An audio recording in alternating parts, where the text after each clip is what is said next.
Look at that woman. See, Mrs. Prophetess. Mrs. Prophetess. If you are seeing your monthly period, If you are seeing your monthly period, don't lay hand on anybody to pray for them. don't lay hand on anybody to pray for her. Oh, film come now, before Chiana Ejita, Abuela House. Today's program will not end without your testimony. When you let Michael, Kaimana Kaya is about this week.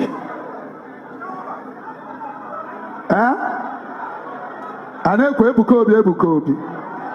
Obi, Manamuri special. Out of 2 hours, 3 hours video, he went a copy 1 minute without knowing where I was coming from. Miracle will follow you today. Him and the bloggers, Ebuka Obi is a trending name. I hope you know that well. Very trending, if not most trending. Just cut and join video. It will be everywhere. And you see some of them talking about what they don't know. You didn't even watch the video. You are watching what bloggers gave you. They are because Ibu Prophetess in a period. Tell that woman. Look at that woman. See, Mrs. Prophetess. Mrs. Prophetess. If you are seeing your monthly period, If you are seeing your monthly period, don't lay hand on anybody to pray for them. don't lay hand on anybody to pray for her. And Mrs. Prophetess, Mrs. Prophetess. you can have the gift of prophecy. You can have the gift of prophecy. You can heal. You can heal. God can use you to deliver. God can use you to deliver. Mrs. Prophetess, Mrs. Prophetess. but you don't have what it takes But you don't have what it takes to be in charge of the altar, to be in charge of the altar, to be in charge of sanctuary. to be in charge of sanctuary. Are you hearing me? Yes, sir.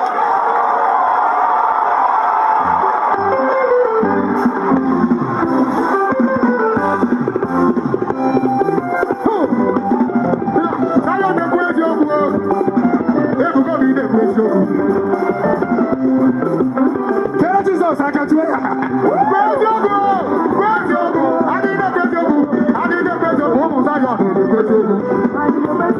Jesus, you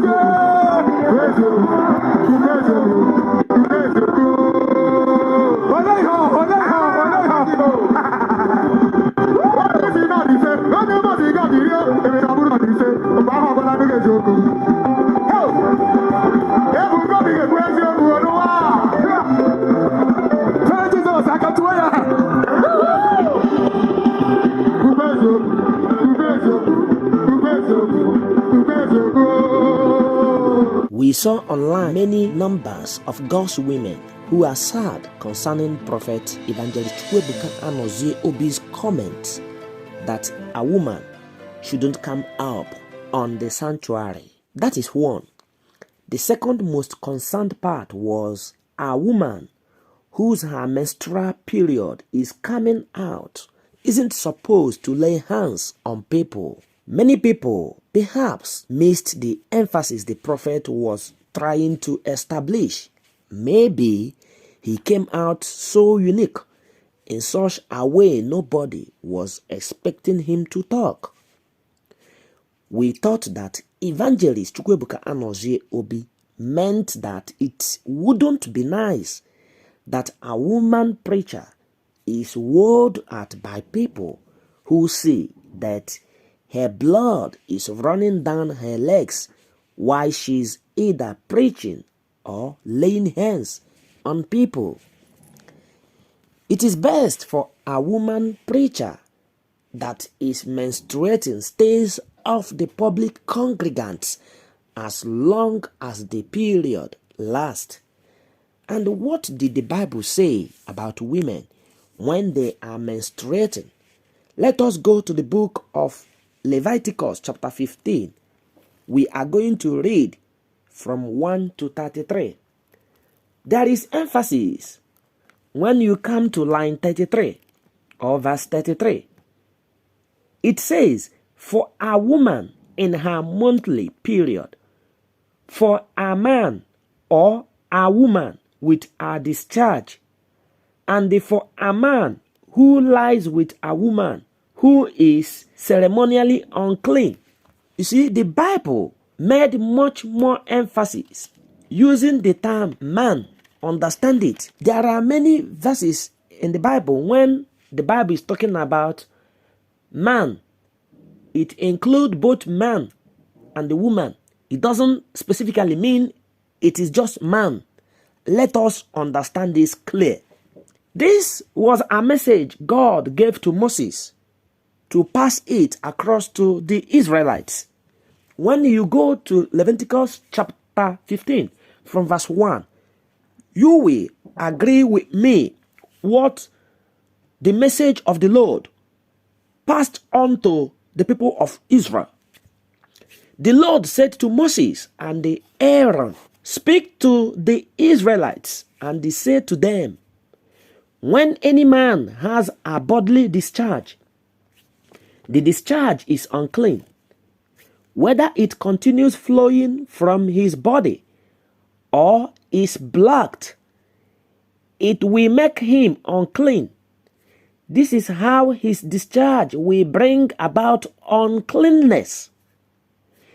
Any bed the man with a discharge lies on will be unclean, and anything he sits on will be unclean. Anyone who touches his bed must wash his clothes and the bed with water, and he will be unclean till evening. Whoever sits on anything that the man with a discharge sat on must wash his clothes and the bed with water, and he will be unclean till evening.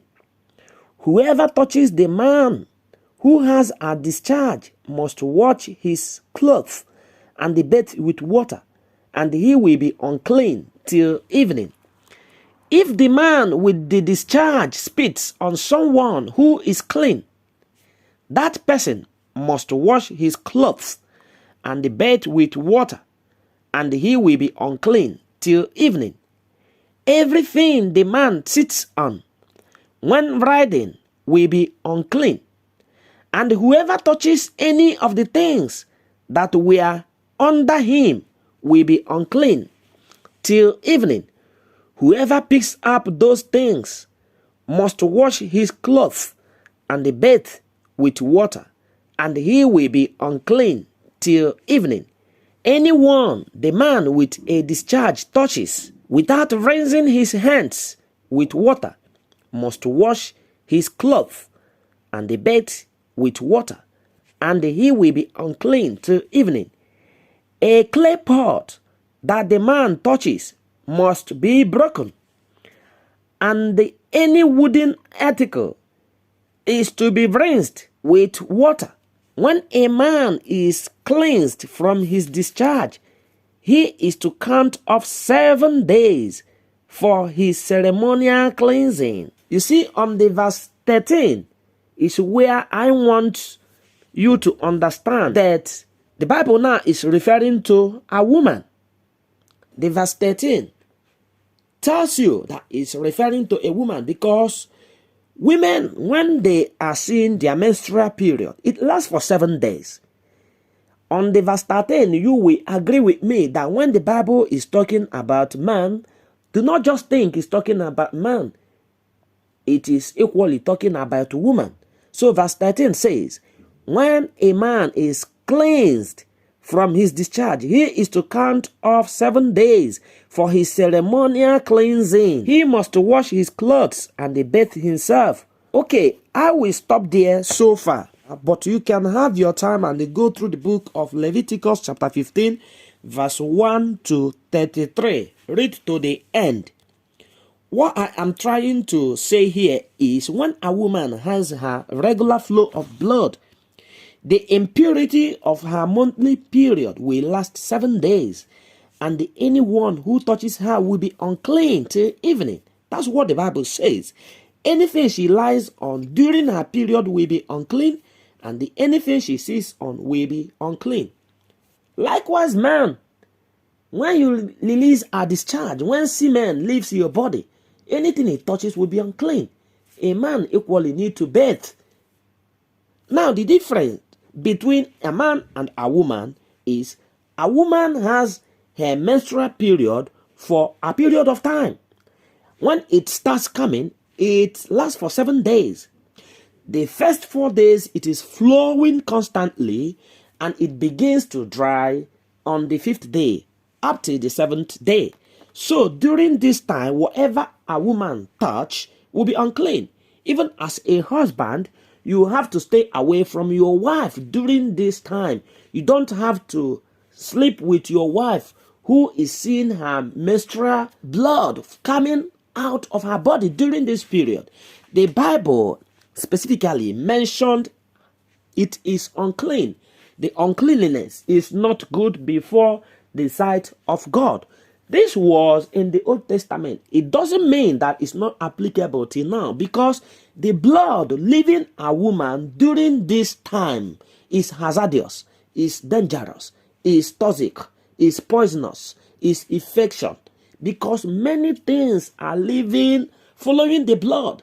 Now, every deity, everything not wanted in the body is living through this blood. The blood smells, is not good. So that's why God gave Moses and the Aaron this message to pass on to Israelites, to let them know how unclean a woman can be during this period. Even a man that releases semen is equally unclean.